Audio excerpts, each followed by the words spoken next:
February 13th. Ang perpektong lungsod.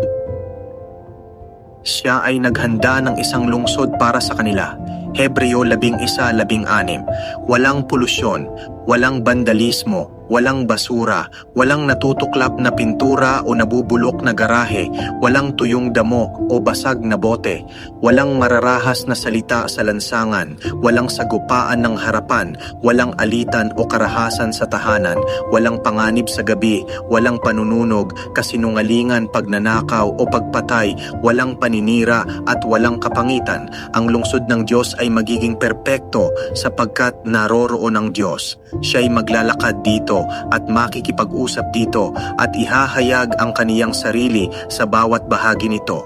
Lahat ng mabuti at maganda at banal at mapayapa at totoo at masaya ay naroroon dahil naroon ang Diyos. Nandoon ang ganap na katarungan at gantimpalang makasandaan ang halaga para sa bawat kirot na tiniis alang-alang kay Kristo sa mundong ito at kailanman ay hindi ito masisira. Sa katunayan, ito'y magiging lalo pang maningning habang ang kawalang hanggan ay umaabot sa walang katapusang mga panahon ng patuloy na tumitinding kagalakan. Kapag ninanasa mo ang lungsod na ito, higit sa lahat ng bagay sa lupa, iyong pinararangalan ang Diyos na ayon sa Hebreo 11:10, siyang nagdisenyo at nagtayo ng lungsod.